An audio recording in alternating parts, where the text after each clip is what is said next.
Today I'm going to give you 5 reasons why the Meta Quest 2 is the best VR headset for VR newcomers, and we're starting right now.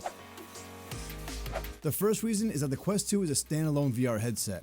All you have to do is take it out of the box, charge it, perform the setup process through your phone or tablet, and presto, you're set, ready to go. You can buy games and download demos directly from the headset via the App Store or from the Oculus app on your phone or tablet, so you don't need a powerful gaming PC in order to use it. No extra cables, wires, or base stations to set up, it just works right out of the box. The Quest 2 uses inside-out tracking, meaning there are 4 cameras in the outside corners of the headset tracking the controls in real time. You can even forego the controls altogether and use only your hands thanks to Hand Tracking 2.0. The tracking on the Quest 2 is, in my opinion, the best of all the inside-out track devices. The original Quest was the first to implement it, and the Quest 2 made it even better. The only caveat to the setup process is that you need to have a Facebook account in order to log into the device. No Facebook account, no login. And you can't use a burner account either, which to me is the only downside to this entire headset. Now, a minute ago, I said that you don't need a powerful gaming PC in order to use the Quest 2, but if you do have one, you can unlock a whole other side of the Quest 2. This is also another reason why I recommend the Quest 2. Not only is it a standalone VR headset, but it can also be a PCVR headset. You see, if you install the Oculus Rift app on your gaming PC, then you can connect the Quest 2 to it in one of 2 ways. First, you can use the Oculus Link cable. This gives you the best possible way of connecting the Quest to the PC. It's fast, it's a solid connection, and it will also give you the highest quality picture possible with basically zero latency. The only real downside is that you have a cable hanging off the back of your head, which to me can get pretty annoying at times. The second way is using AirLink. If cables aren't your thing, then AirLink has you covered.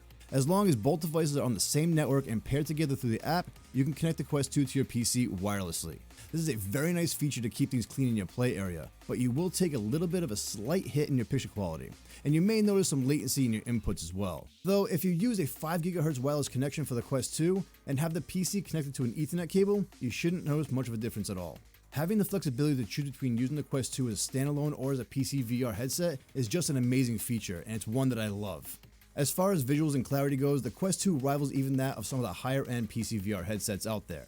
With a resolution of 1832 by 1920 per eye, it sits firmly between the HP Reverb G2, which has a resolution of 2100 by 2100 per eye, and the Valve Index, which has a resolution of 1600 by 1440 per eye, and the Quest 2 costs considerably less than either one of those headsets. More on that later. The Quest 2 is also capable of delivering a refresh rate of 120Hz in most games, which, coupled with the awesome inside-out tracking, gives you buttery smooth visuals and movements in-game. The only other mainstream headsets that offer 120Hz refresh rate are the HTC Vive Pro 2 and the aforementioned Valve Index, both of which cost considerably more, are PCVR only, and require external tracking devices. So to say that the Quest 2 is a little powerhouse is an understatement. The only real drawbacks that the Quest 2 has in the visual department is the way you adjust the IPD, which is the interpupillary distance or the space between your eyes, and the FOV or field of view.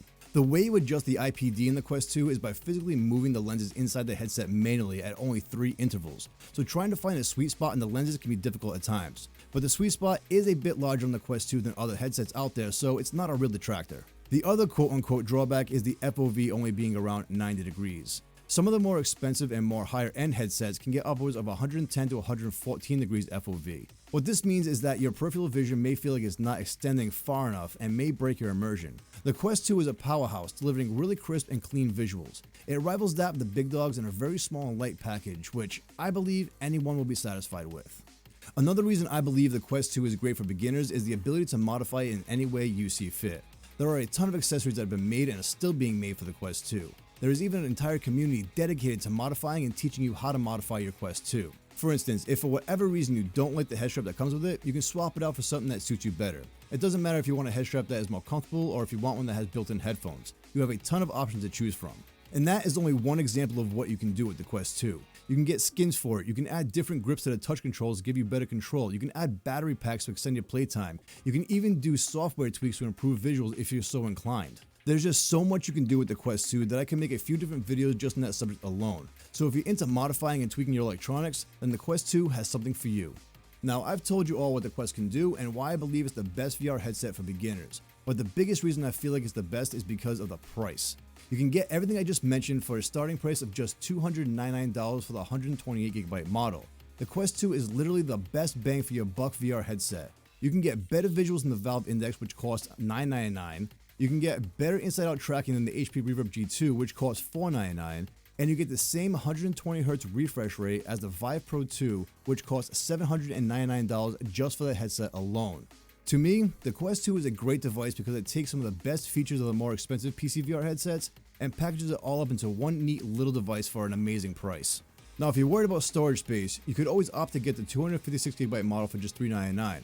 But in my experience, the 128GB model is more than enough for most users. If you're interested in picking up the Quest 2 and at the same time helping out the channel, then head on down to the description below. There you will find Amazon affiliate links for the Quest 2 and various accessories.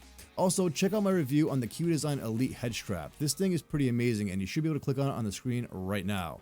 Thank you all so much for watching. I'm Josh at For the Love of Games, signing out. Have a great day.